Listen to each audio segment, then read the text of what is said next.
أعوذ بالله من الشيطان الرجيم. بسم الله الرحمن الرحيم. تلك الرسل فضلنا بعضهم على بعض، منهم من كلم الله ورفع بعضهم درجات، وآتينا عيسى ابن مريم البينات وأيدناه بروح القدس، ولو شاء الله ما اقتتل الذين من بعدهم من بعد ما جاءتهم البينات ولكن اختلفوا فمنهم من آمن ومنهم من كفر، ولو شاء الله ما اقتتلوا ولكن الله يفعل ما يريد. يا أيها الذين آمنوا أنفقوا مما رزقناكم من قبل أن يأتي يوم لا بيع فيه ولا خلة ولا شفاعة والكافرون هم الظالمون. الله لا إله إلا هو الحي القيوم، لا تأخذه سنة ولا نوم، له ما في السماوات وما في الأرض. من ذا الذي يشفع عنده إلا بإذنه، يعلم ما بين أيديهم وما خلفهم، ولا يحيطون بشيء من علمه إلا بما شاء، وسع كرسيه السماوات والأرض، ولا يؤوده حفظهما وهو العلي العظيم. لا إكراه في الدين، قد تبين الرشد من الغي، فمن يكفر بالطاغوت ويؤمن بالله فقد استمسك بالعروة الوثقى، لا انفصام لها، والله سميع عليم. الله ولي الذين آمنوا يخرجهم من الظلمات إلى النور، والذين كفروا أولياؤهم الطاغوت يخرجونهم من النور إلى الظلمات، أولئك أصحاب النار هم فيها خالدون. ألم تر إلى الذي حاج إبراهيم في ربه أن آتاه الله الملك، إذ قال إبراهيم ربي الذي يحيي ويميت، قال أنا أحيي وأميت. قال إبراهيم فإن الله يأتي بالشمس من المشرق فأت بها من المغرب، فبهت الذي كفر، والله لا يهدي القوم الظالمين. أو كالذي مر على قرية وهي خاوية على عروشها، قال أنى يحيي هذه الله بعد موتها، فأماته الله 100 عام ثم بعثه، قال كم لبثت؟ قال لبثت يوما أو بعض يوم، قال بل لبثت 100 عام، فانظر إلى طعامك وشرابك لم يتسنه، وانظر إلى حمارك ولنجعلك آية للناس، وانظر إلى العظام كيف ننشزها ثم نكسوها لحما، فلما تبين له قال أعلم أن الله على كل شيء قدير. وإذ قال إبراهيم رب أرني كيف تحيي الموتى، قال أولم تؤمن؟ قال بلى ولكن ليطمئن قلبي. قال فخذ 4 من الطير فصرهن إليك ثم اجعل على كل جبل منهن جزءا، ثم ادعهن يأتينك سعيا، واعلم أن الله عزيز حكيم. مثل الذين ينفقون أموالهم في سبيل الله كمثل حبة أنبتت 7 سنابل في كل سنبلة 100 حبة، والله يضاعف لمن يشاء، والله واسع عليم. الذين ينفقون أموالهم في سبيل الله ثم لا يتبعون ما أنفقوا منا ولا أذى لهم أجرهم عند ربهم ولا خوف عليهم ولا هم يحزنون قول معروف ومغفرة خير من صدقة يتبعها أذى والله غني حليم يا أيها الذين آمنوا لا تبطلوا صدقاتكم بالمن والأذى كالذي ينفق ماله رئاء الناس ولا يؤمن بالله واليوم الآخر فمثله كمثل صفوان عليه تراب فأصابه وابل فتركه صلدا لا يقدرون على شيء مما كسبوا والله لا يهدي القوم الكافرين ومثل الذين ينفقون أموالهم ابتغاء مرضات الله وتثبيتا من أنفسهم كمثل جنة بربوة أصابها وابل فآتت أكلها ضعفين فإن لم يصبها وابل فطل والله بما تعملون بصير أيود أحدكم أن تكون له جنة من نخيل وأعناب تجري من تحتها الأنهار له فيها من كل الثمرات وأصابه الكبر وله ذرية ضعفاء فأصابها إعصار فيه نار فاحترقت كذلك يبين الله لكم الآيات لعلكم تتفكرون يا أيها الذين آمنوا أنفقوا من طيبات ما كسبتم ومما أخرجنا لكم من الأرض ولا تيمموا الخبيث منه تنفقون ولستم بآخذيه إلا أن تغمضوا فيه واعلموا أن الله غني حميد الشيطان يعدكم الفقر ويأمركم بالفحشاء والله يعدكم مغفرة منه وفضلا والله واسع عليم يؤتي الحكمة من يشاء ومن يؤت الحكمة فقد أوتي خيرا كثيرا وما يذكر إلا أولو الألباب وما أنفقتم من نفقة أو نذرتم من نذر فإن الله يعلمه وما للظالمين من أنصار إن تبدوا الصدقات فنعما هي وإن تخفوها وتؤتوها الفقراء فهو خير لكم ويكفر عنكم من سيئاتكم والله بما تعملون خبير ليس عليك هداهم ولكن الله يهدي من يشاء وما تنفقوا من خير فلأنفسكم وما تنفقون إلا ابتغاء وجه الله وما تنفقوا من خير يوفى إليكم وأنتم لا تظلمون للفقراء الذين أحصروا في سبيل الله لا يستطيعون ضربا في الأرض يحسبهم الجاهل أغنياء من التعفف تعرفهم بسيماهم لا يسألون الناس إلحافا وما تنفقوا من خير فإن الله به عليم الذين ينفقون أموالهم بالليل والنهار سرا وعلانية فلهم أجرهم عند ربهم ولا خوف عليهم ولا هم يحزنون الذين يأكلون الربا لا يقومون إلا كما يقوم الذي يتخبطه الشيطان من المس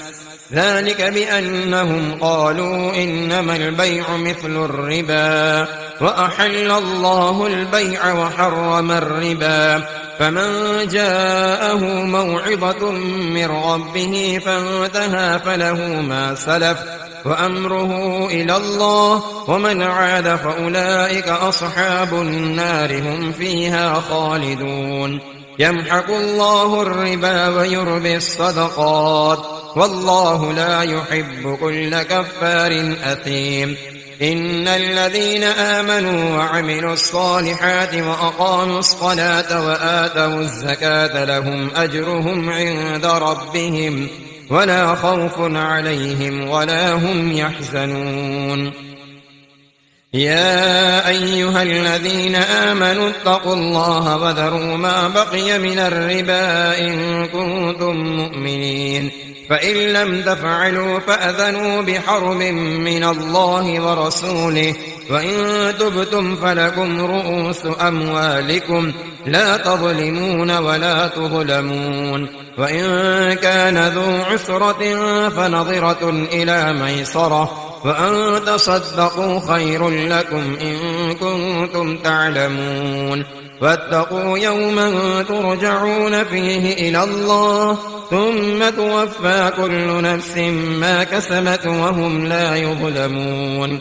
يا أيها الذين آمنوا إذا تداينتم بدين إلى أجل مسمى فاكتبوه، وليكتب بينكم كاتب بالعدل، ولا يأب كاتب أن يكتب كما علمه الله فليكتب، وليملل الذي عليه الحق وليتق الله ربه ولا يبخس منه شيئا. فإن كان الذي عليه الحق سفيها أو ضعيفا أو لا يستطيع أن يمله فليملل وليه بالعدل، واستشهدوا شهيدين من رجالكم، فإن لم يكونا رجلين فرجل وامرأتان ممن ترضون من الشهداء أن تضل إحداهما فتذكر إحداهما الأخرى. ولا يأبى الشهداء إذا ما دعوا، ولا تسأموا أن تكتبوه صغيرا أو كبيرا إلى أجله، ذلكم أقسط عند الله وأقوم للشهادة، وأدنى ألا ترتابوا إلا أن تكون تجارة حاضرة تديرونها بينكم فليس عليكم جناح ألا تكتبوها، وأشهدوا إذا تبايعتم، ولا يضار كاتب ولا شهيد، وإن تفعلوا فإنه فسوق بكم، واتقوا الله ويعلمكم الله، والله بكل شيء عليم. وإن كنتم على سفر ولم تجدوا كاتبا فرهان مقبوضة، فإن أمن بعضكم بعضا فليؤدي الذي اؤتمن أمانته وليتق الله ربه ولا تكتموا الشهادة، ومن يكتمها فإنه آثم قلبه، والله بما تعملون عليم. لله ما في السماوات وما في الأرض، وإن تبدوا ما في أنفسكم أو تخفوه يحاسبكم به الله، فيغفر لمن يشاء ويعذب من يشاء، والله على كل شيء قدير. آمن الرسول بما أنزل إليه من ربه والمؤمنون كل آمن بالله وملائكته وكتبه ورسله لا نفرق بين أحد من رسله، فقالوا سمعنا وأطعنا غفرانك ربنا وإليك المصير. لا يكلف الله نفسا إلا وسعها، لها ما كسبت وعليها ما اكتسبت، ربنا لا تؤاخذنا إن نسينا أو أخطأنا، ربنا ولا تحمل علينا إصرا كما حملته على الذين من قبلنا، ربنا ولا تحملنا ما لا طاقة لنا به، واعف عنا واغفر لنا وارحمنا أنت مولانا فانصرنا على القوم الكافرين. بسم الله الرحمن الرحيم. ألف لام ميم. الله لا إله إلا هو الحي القيوم نزل عليك الكتاب بالحق مصدقا لما بين يديه وأنزل التوراة والإنجيل من قبل هدى للناس وأنزل الفرقان إن الذين كفروا بآيات الله لهم عذاب شديد والله عزيز ذو انتقام. إن الله لا يخفى عليه شيء في الأرض ولا في السماء هو الذي يصوركم في الأرحام كيف يشاء لا إله إلا هو العزيز الحكيم. هو الذي أنزل عليك الكتاب منه آيات محكمات هن أم الكتاب وأخر متشابهات فأما الذين في قلوبهم زيغ فيتبعون ما تشابه منه ابتغاء الفتنة وابتغاء تأويله وما يعلم تأويله إلا الله والراسخون في العلم يقولون آمنا به كل من عند ربنا وما يذكر إلا أولو الألباب. ربنا لا تزغ قلوبنا بعد إذ هديتنا وهب لنا من لدنك رحمة إنك أنت الوهاب. ربنا إنك جامع الناس ليوم لا ريب فيه إن الله لا يخلف الميعاد. إن الذين كفروا لن تغني عنهم أموالهم ولا أولادهم من الله شيئا وأولئك هم وقود النار. كدأب آل فرعون والذين من قبلهم كذبوا بآياتنا فأخذهم الله بذنوبهم والله شديد العقاب. قل للذين كفروا ستغلبون وتحشرون إلى جهنم وبئس المهاد. قد كان لكم آية في فئتين التقتا فئة تقاتل في سبيل الله وأخرى كافرة يرونهم مثليهم رأي العين والله يؤيد بنصره من يشاء إن في ذلك لعبرة لأولي الأبصار.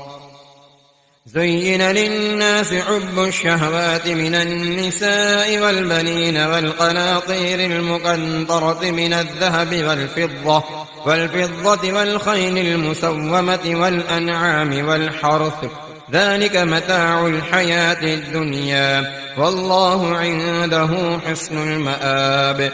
قل أنبئكم بخير من ذلكم للذين اتقوا عند ربهم جنات تجري من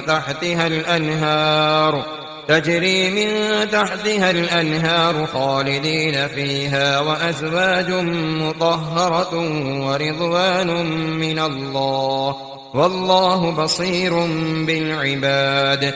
الذين يقولون ربنا إننا آمنا فاغفر لنا ذنوبنا وقنا عذاب النار.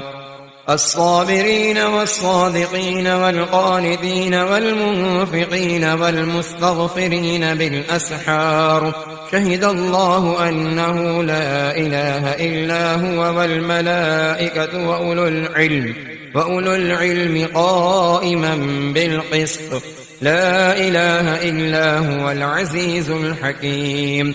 إن الدين عند الله الإسلام وما اختلف الذين أوتوا الكتاب إلا من بعد ما جاءهم العلم بغيا بينهم ومن يكفر بآيات الله فإن الله سريع الحساب.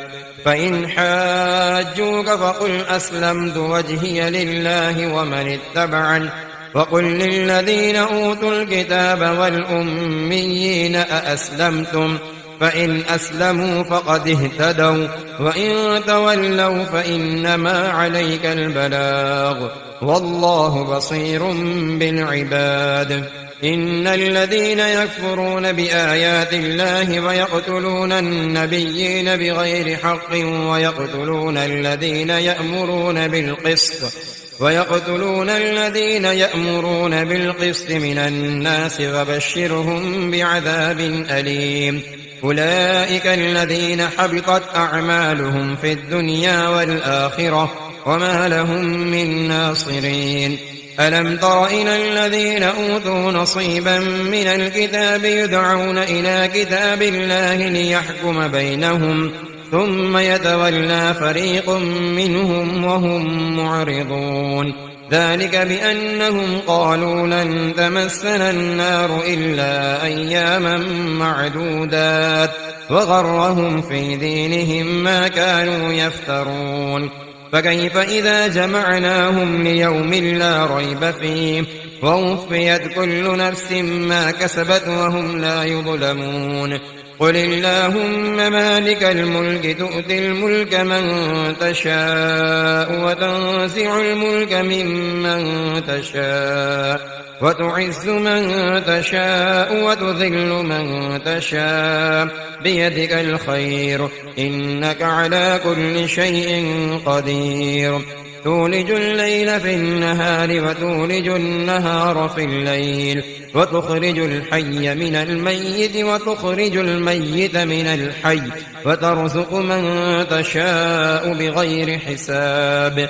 لا يتخذ المؤمنون الكافرين أولياء من دون المؤمنين ومن يفعل ذلك فليس من الله في شيء إلا أن تتقوا منهم تقاه ويحذركم الله نفسه وإلى الله المصير.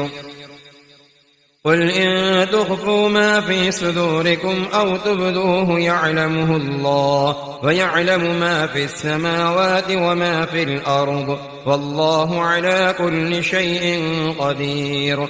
يوم تجد كل نفس ما عملت من خير محضرا وما عملت من سوء تود لو أن بينها وبينه أمدا بعيدا ويحذركم الله نفسه والله رءوف بالعباد. قل إن كنتم تحبون الله فاتبعوني يحببكم الله ويغفر لكم ذنوبكم والله غفور رحيم. قل أطيعوا الله والرسول فإن تولوا فإن الله لا يحب الكافرين. إن الله اصطفى آدم ونوحا وآل إبراهيم وآل عمران على العالمين ذرية بعضها من بعض والله سميع عليم. إذ قالت امرأة عمران رب إني نذرت لك ما في بطني محررا فتقبل مني إنك أنت السميع العليم. فلما وضعتها قالت رب إني وضعتها أنثى والله أعلم بما وضعت وليس الذكر كالأنثى وإني سميتها مريم وإني أعيذها بك وذريتها من الشيطان الرجيم. فتقبلها ربها بقبول حسن وأنبتها نباتا حسنا وكفلها زكريا كلما دخل عليها زكريا المحراب وجد عندها رزقا قال يا مريم أنى لك هذا قالت هو من عند الله إن الله يرزق من يشاء بغير حساب. هنالك دعا زكريا ربه قال رب هب لي من لدنك ذرية طيبة إنك سميع الدعاء. فنادته الملائكة وهو قائم يصلي في المحراب أن الله يبشرك بيحيى مصدقا بكلمة من الله من الله وسيدا وحصورا ونبيا من الصالحين. قال رب أنى يكون لي غلام وقد بلغني الكبر وامرأتي عاقر قال كذلك الله يفعل ما يشاء قال رب اجعل لي آية قال آيتك ألا تكلم الناس 3 أيام إلا رمزا واذكر ربك كثيرا وسبح بالعشي والإبكار. وإذ قالت الملائكة يا مريم إن الله اصطفاك وطهرك واصطفاك على نساء العالمين يا مريم اقنتي لربك واسجدي واركعي مع الراكعين.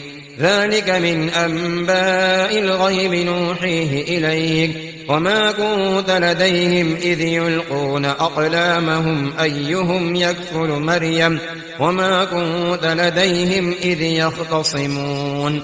إذ قالت الملائكة يا مريم إن الله يبشرك بكلمة منه اسمه المسيح عيسى ابن مريم وجيها في الدنيا والآخرة ومن المقربين ويكلم الناس في المهد وكهلا ومن الصالحين. قالت رب أنى يكون لي ولد ولم يمسسني بشر قال كذلك الله يخلق ما يشاء إذا قضى أمرا فإنما يقول له كن فيكون.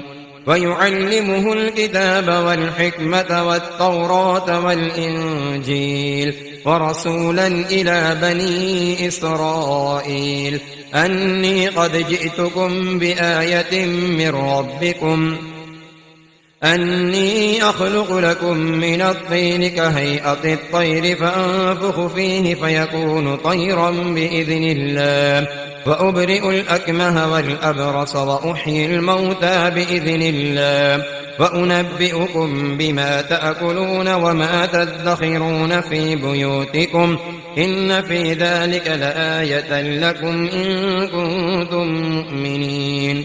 ومصدقا لما بين يدي من التوراة ولأحل لكم بعض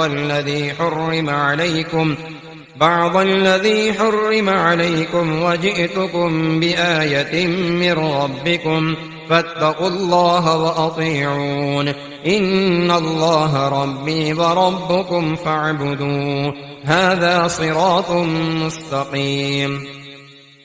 فلما أحس عيسى منهم الكفر قال من أنصاري إلى الله قال الحواريون نحن أنصار الله آمنا بالله واشهد بأننا مسلمون. ربنا آمنا بما أنزلت واتبعنا الرسول فاكتبنا مع الشاهدين. ومكروا ومكر الله والله خير الماكرين. إذ قال الله يا عيسى إني متوفيك ورافعك إلي ومطهرك من الذين كفروا وجاعل الذين اتبعوك فوق الذين كفروا إلى يوم القيامة ثم إلي مرجعكم فأحكم بينكم فيما كنتم فيه تختلفون.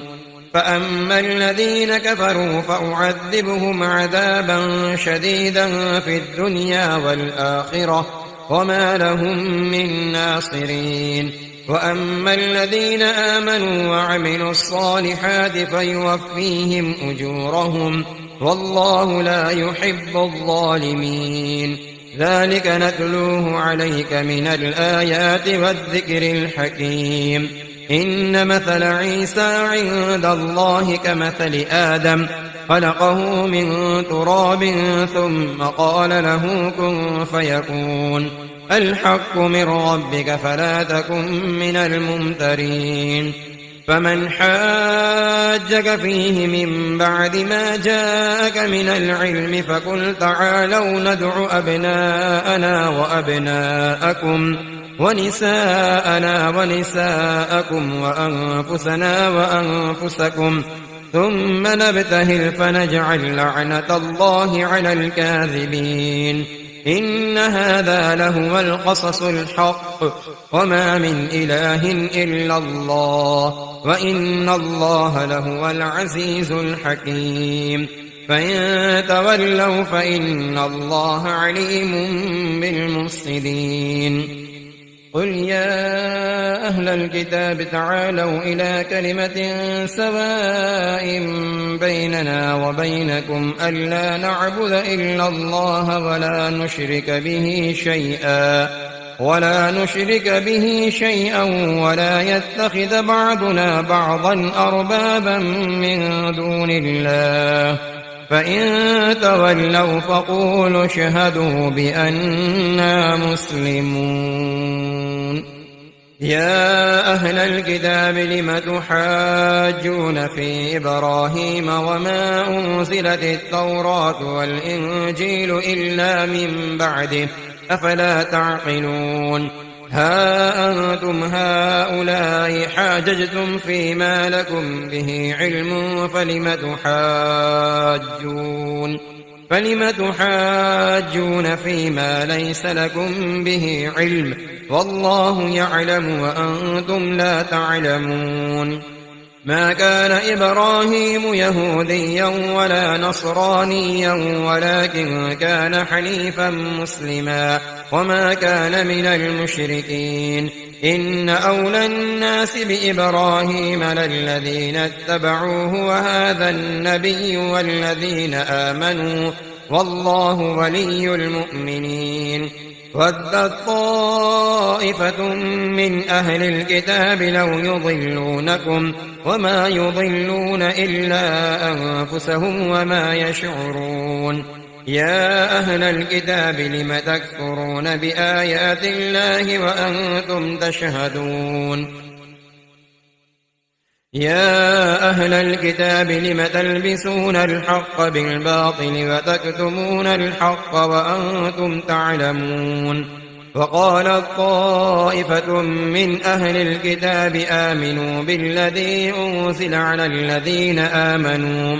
على الذين آمنوا وجه النهار واكفروا آخره لعلهم يرجعون ولا تؤمنوا إلا لمن تبع دينكم قل إن الهدى هدى الله أن يؤتى أحد مثل ما أوتيتم أو يحاجوكم عند ربكم قل إن الفضل بيد الله يؤتيه من يشاء والله واسع عليم يختص برحمته من يشاء والله ذو الفضل العظيم ومن أهل الكتاب من إن تأمنه بقنطار يؤده إليك ومنهم من إن تأمنه بدينار لا يؤده إليك إلا ما دمت عليه قائما ذلك بأنهم قالوا ليس علينا في الأميين سبيل ويقولون على الله الكذب وهم يعلمون بلى من أوفى بعهده واتقى فإن الله يحب المتقين إن الذين يشترون بعهد الله وأيمانهم ثمنا قليلا أولئك لا خلاق لهم في الآخرة ولا يكلمهم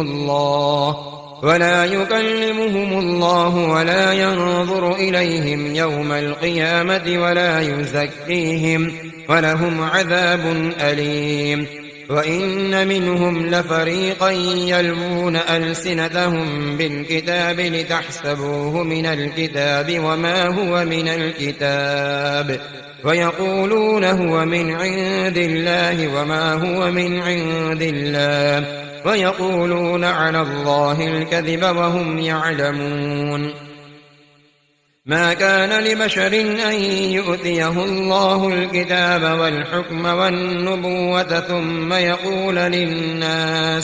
ثم يقول للناس كونوا عبادا لي من دون الله ولكن كونوا ربانيين بما كنتم تعلمون الكتاب وبما كنتم تدرسون ولا يأمركم أن تتخذوا الملائكة والنبيين أربابا أيأمركم بالكفر بعد إذ أنتم مسلمون وإذ أخذ الله ميثاق النبيين لما آتيتكم من كتاب وحكمة ثم جاءكم رسول مصدق لما معكم لتؤمنن به ولتنصرنه قال أأقررتم وأخذتم على ذلكم إصري قالوا أقررنا قال فاشهدوا وأنا معكم من الشاهدين فمن تولى بعد ذلك فأولئك هم الفاسقون أفغير دين الله يبغون وله أسلم من في السماوات والأرض طوعا وكرها وإليه يرجعون قل آمنا بالله وما أنزل علينا وما أنزل على إبراهيم وإسماعيل وإسحاق ويعقوب والأسباط وما